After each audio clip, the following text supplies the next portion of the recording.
Meus amigos, sejam todos muito bem-vindos aqui na coletiva do Juba Futebol. E é o seguinte, hein? O São Paulo tem mais 2 jogos nesse Campeonato Paulista, onde o São Paulo Futebol Clube ele precisa ganhar por ele próprio, né? Pra classificação melhor e tal. Só que ele precisa também perder se ele quiser eliminar o Palmeiras. O Palmeiras é o terceiro colocado da sua chave. O Palmeiras tá aqui, ó.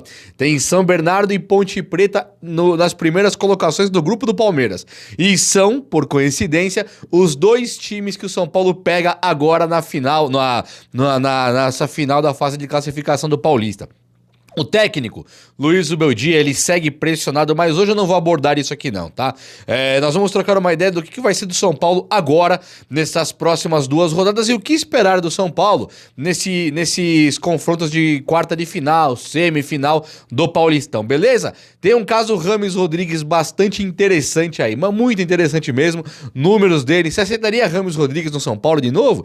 Teve jogador também que se despediu do São Paulo, já foi embora, negócio fechado já, sacramentado, e o Tricolor Paulista segue. Vamos falar de tudo então? Separei 412 notícias aqui, vem comigo, chega nesse like aí, posso contar com o likeão? E se inscreva também aqui no canal, você é muito bem-vindo, muito bem-vinda, e eu faço questão de ter você por aqui no canal, fechou? Vem junto então. Gente, nossa, que calor que tá, hein? Caramba, cara, essa noite aí, 2 ventiladores pra dormir, nunca na minha vida eu tinha feito isso. Ó, o Zubeldia, ele até segue pressionado, né?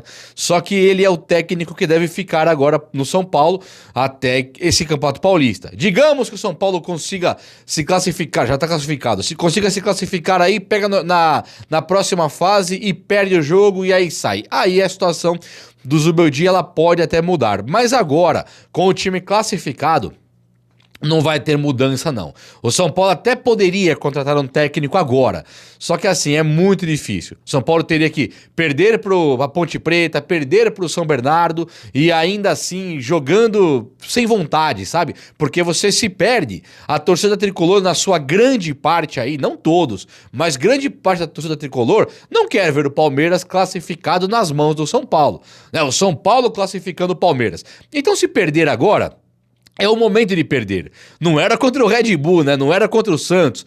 Não era não ganhando do Palmeiras, da Inter de Limeira e do Velo. Só que assim, já que tudo deu certo, entre aspas, e classificou, agora é torcer pra não fazer nada contra a Ponte e São Bernardo. Eu, por exemplo, sou desse pensamento.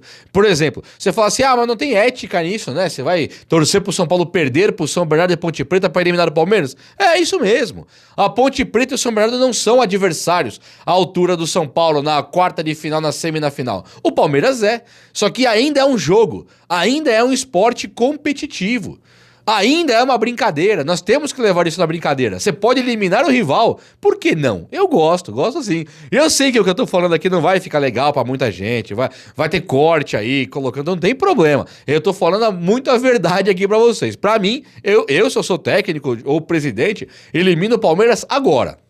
Assim como eu teria rebaixado o Corinthians na época do Juventus lá. Mas isso são só coisas minhas só, né? E aí o Zubeldia, então, ele deve colocar no time reserva pra jogar agora contra a Ponte Preta. Mas o time reserva agora, ele nem é um time reserva porque vai entregar o jogo pra Ponte. É porque já era pra colocar mesmo. Contra o Palmeiras, no Allianz, o São Paulo fez o 3º jogo seguido com o time principal em campo. O São Paulo colocou contra a Limeira, né? E também contra o Velo. Agora, contra o Palmeiras, que era pra, em tese, colocar o time reserva, se fosse seguir aquela lógica do rodízio de jogadores e tal, aí o São Paulo teria que entrar todo reserva. Ele só colocou o Lucas e o Oscar na reserva. Então tá todo mundo meio desgastado. Tirando o Rafael, que acho que é goleiro, tá o Arboleda, o Alan Franco, todos estão desgastados. Então contra a Ponte agora devemos entrar com o time reserva total. O Wendel deve jogar, isso é uma novidade, o Wendel deve jogar, vamos ver mais do Cédric Soares jogando, né? Nós vimos pouquíssimo do Cédric Soares, a pequena impressão que tivemos do Cédric Soares, ela nos levou assim a imaginar que ele seria um jogador melhor do que o Igor Vinícius. Não precisa de muito, convenhamos. E o Cédric, ele é um cara que esteve muitos anos no Arsenal, né? Teve na Inter de Milão. E ele nem é nem inglês, nem italiano. Ele é um português que foi jogar em outros times do mesmo continente, mas de outros países da Europa. Então é assim, claro que no futebol o Cédric é melhor que o Igor Vinícius, isso é óbvio, ninguém discute isso. A questão é, ele vai ter a parte física pra jogar? E aí o que me pega é que quando ele entrou pra jogar, naqueles jogos que ele entrou e fez no São Paulo, aquele minutos e depois um jogo inteiro quase, eu acho que ele deu conta do recado. Eu acho que ele conseguiu fisicamente entregar. Então agora ele tem 2 jogos aí pra mostrar pro Zubeldia e pra torcida São Paulina que ele pode ser titular desse São Paulo. Né? Inclusive ele deveria jogar esse jogo com a Ponte Preta e depois contra o São Bernardo fazer aqueles 15, 20 minutinhos no finalzinho pra poder jogar o mata-mata. Então eu acho que o Cédric ele veio pra ser titular. A mesma coisa poderia se considerar do Wendel. O Wendel deve jogar amanhã contra a Ponte e aí o Wendel ele deve entrar como titular. Se ele não tiver chance de jogo inteiro ainda, o que também é normal, o Zubeldia vai entrar com o Patrick Lanza e não com o Enzo Dias. Ele entra com o Patrick Lanza e aí fica aquela coisa, o Patrick Lanza só tapando o buraco, só esperando a hora de pegar a vaga dele, o Wendel entrando na vaga dele. E aí fica legal também, você fala, poxa, o Wendel está sendo preparado. O que pega no Wendel, diferente do Cédric Soares na direita, é que o Wendel ele chega também para ser titular. Só que o Enzo Dias chegou um mês antes do Wendel e ele começou a jogar no São Paulo e ele conquistou a grande maioria dos torcedores são paulinos. A grande maioria mesmo. Muitos. Eu também tô encantado. Não com o futebol em si. Você fala, pô, mas o futebol do Enzo Dias é o... Não é. É normal. Futebol normal. O que me pega é a parte tática e defensiva dele. A parte tática é que ele sempre está no lugar certo na hora certa. E a parte defensiva dele se mostra um jogador bastante sério, um jogador bastante firme, seguro. Eu acho que seguro é a palavra. Ele tem horas que ele lembra um pouco aquele Álvaro Pereira que era do São Paulo, só que na hora dele dar o carrinho e ser expulso ele não faz. Então ele fica aquele jogador firme, que você vê que não brilha tanto com a bola nos pés, mas quando não está com a bola nos pés, quando tem que fazer a experiência, quando tem que desarmar o adversário, cercar, bater num carrinho para parar uma jogada, ele sabe fazer toda tomada de decisão do Enzo Dias, tirando aquela bola que ele deu um bico pro poste, tomou um cartão bobo, tirando aquilo, eu acho que ele acertou em todas as decisões que ele tomou no campo. Então um jogador bem top mesmo, bem legal de ver no São Paulo. São Paulo, pra mim, compra o Enzo Dias do River Plate. Sem miséria, chega lá e compra. Né? Não sei quanto vai ser a negociação, estão falando na casa de 8 milhões de reais pra menos. Então você chega no River Plate lá, paga os 8, compra o cara e traga pra cá. Ah, Juba, mas o Wendel chegou, tal. Eu sei que você não vai perguntar pra mim, ou me dizer, o Wendel chegou, não precisa do Enzo. Eu sei que todo mundo quer o Enzo. A questão é, precisamos comprar 2 laterais juntos? Não tivemos lateral por anos, agora vamos comprar 2 juntos? Acho que sim. Quando você roda o elenco num campeonato igual o Brasileirão, você não pode dormir nem um minuto. Se você cochila 1 minuto no Brasileiro, você tá ali em 4ª colocação, você acorda em 15º. É tudo muito próximo. Quem não classifica para Libertadores no Brasileiro, briga para não cair. É assim mesmo. Olha aí o Corinthians ano passado. Ele brigou ali pra cair e não caiu e acabou classificando pra Libertadores. E isso é normal. Isso acontece. Teve o ano do...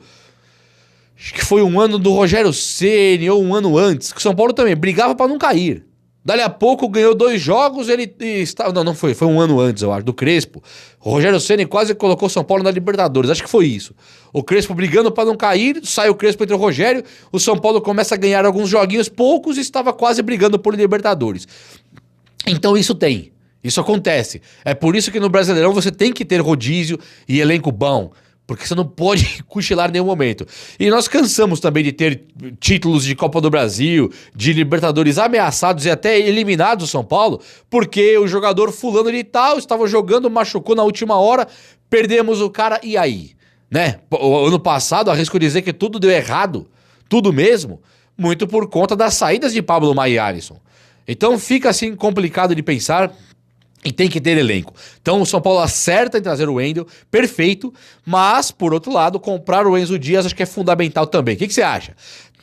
Fundamental, não é? Ó, o Ítalo, zagueiro da base, ele sai e vai embora do São Paulo. E isso aqui, pra mim, pega um pouco, tá? Antes do Ítalo, deixa eu dar uma informação. O São Paulo pega a Ponte Preta amanhã. O jogo não era às 19h30. Foi remarcado o horário e o jogo passa agora pras 19h30, tá bom? 7h30 da noite.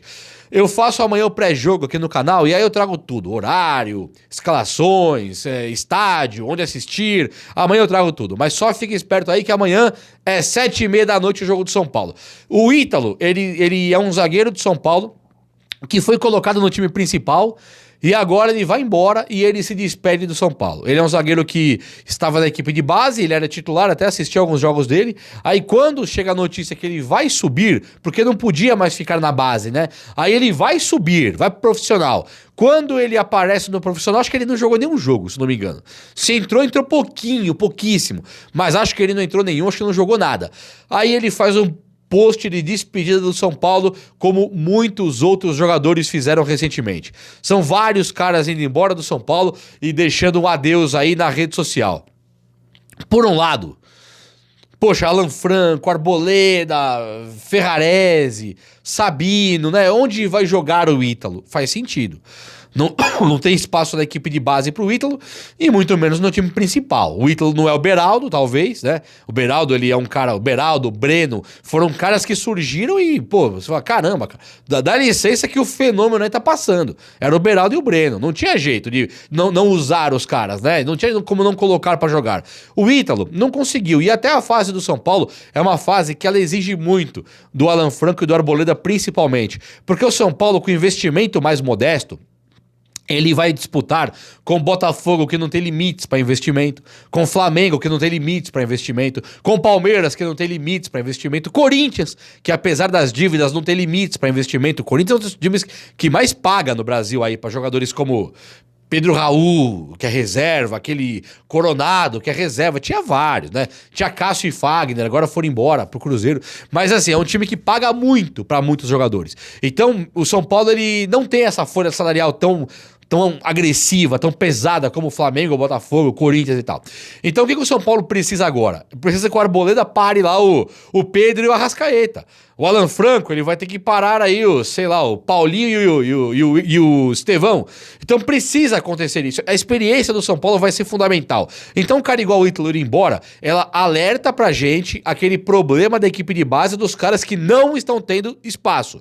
Aí você pode lembrar do Thales Vander, Enzo Boer, desse William Gomes aí que foi vendido de maneira bizarra. E tem muitos caras, hein? Muitos mesmo.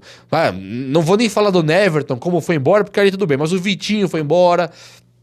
Teve também aí esse Juan que foi embora sem renovar.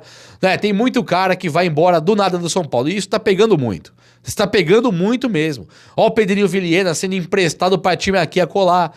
Rodriguinho não se firma. Né? Tem muitos caras. E o Ítalo é só mais um. Então o São Paulo que projeta com o Evangelos Marinax fazer uma categoria de base fortíssima. Né? Mostrar ali pro mundo inteiro que a melhor categoria de base é nossa. Trazendo jogadores de Palmeiras e Flamengo e tal, e coloca na nossa equipe de base. Não adianta nada se o São Paulo não souber fazer a transição, e se o próprio São Paulo, quando for montar elenco, ele fica comprando caras como Ferrarese e Eric, que bons de bola ou não, eles tiram espaço dessa ascensão da equipe de base. Por exemplo, goleiro. Goleiro, nós temos um problema sério com o goleiro reserva. E quando você tira o Rafael, deveria ter um goleiro da base já sendo preparado para ser o nosso próximo goleiro. O Rafael é um cara veterano pra caramba. E aí o Jandrei joga. Então isso leva a equipe de base a uma descredibilidade total, né? É muito preocupante isso aí. O São Paulo tem que se ligar agora e ver essa debandada de muitos jovens da base indo embora e precisa corrigir isso imediatamente. Gente, antes de falar uma coisa importante aqui do time do São Paulo ainda, o Rames Rodrigues, tem uma matéria que eu achei extremamente interessante e queria compartilhar com vocês. Depois eu leio o nome do... O jornalista que escreveu essa matéria aqui foi o Thomas Lagoa. Achei interessante a matéria. Ele coloca o Rames Rodrigues jogando naquele León do México e como ele está jogando. E eu acho interessante isso aqui, ó. Que o Rames, ele é destaque nesse León do México e está surpreendendo por lá. Ele se tornou uma referência no time do México no León. Ele tem 1 gol marcado e 4 assistências em 6 partidas disputadas pelo León. 1 gol marcado e 4 assistências. 1, 2, 3, 4 assistências mais 1 gol marcado. São 5 participações diretas em gol. 4 assistências e 1 gol em 6 jogos. Ontem eu tava vendo um jogo dele lá, o lance, o lance. Ele coloca, vai bater um escanteio, ele coloca as duas mãos no joelho e para pra pegar ar, assim, ó. Sabe, ele não tem ar, ele não consegue respirar. Aí ele respira, com as duas mãos no joelho. Você não vai conseguir ver aqui, com a mão no joelho. Aí ele pega, levanta, cruza e sai um gol do Leão. O Leão é o líder do Campeonato Mexicano com 19 pontos conquistados em 7 partidas. Então, em 7 jogos, né, eles conquistaram 19 pontos e eles são os líderes do campeonato. E o Rames Rodrigues, ele tá sendo decisivo para que isso aconteça. E aí tem uns números aqui dele que fala coisa muito interessante. De acordo com o SofaScore, aquele portal de estatística, fala que ele tem a média de participação em gol a cada 92 minutos, criou 4 grandes chances de gol, anotou 13 passes considerados decisivos e, de quebra, ele acertou 9 dribles na competição. É uma coisa muito louca isso aqui do Rames Rodrigues. Eu acho muito louco mesmo, porque aqui no São Paulo, todo mundo sempre soube que ele era um cara meio preguiçoso.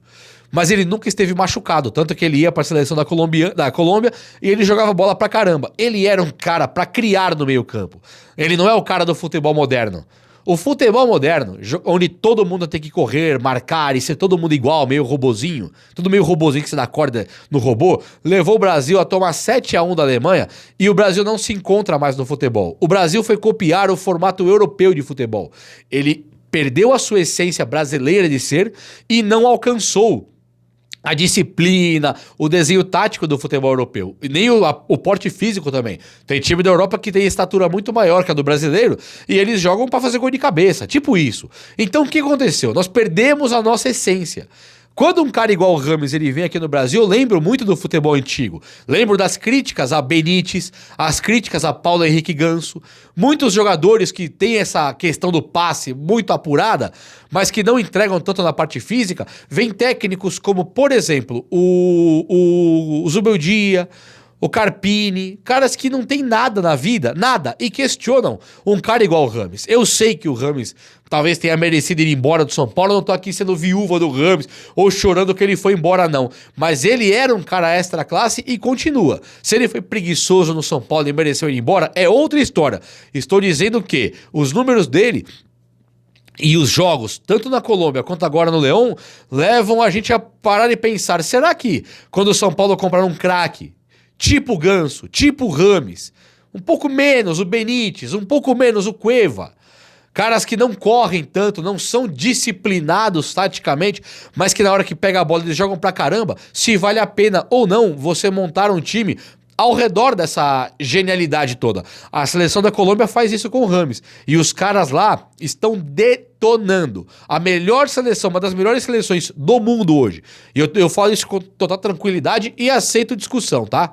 Uma das melhores seleções do mundo hoje jogando bola é a da Colômbia. Claro que pode não ganhar a Copa, a França vai se preparar, a Argentina, o Brasil, tudo bem. A Colômbia acho que fica pra trás mesmo. Mas hoje, somente hoje, a Colômbia protagoniza um futebol mais vistoso, mais bonito que tem no mundo nessa classificação pra Copa. E aí fica um pouco a pulga atrás da orelha pra mim, não sei se fica pra você.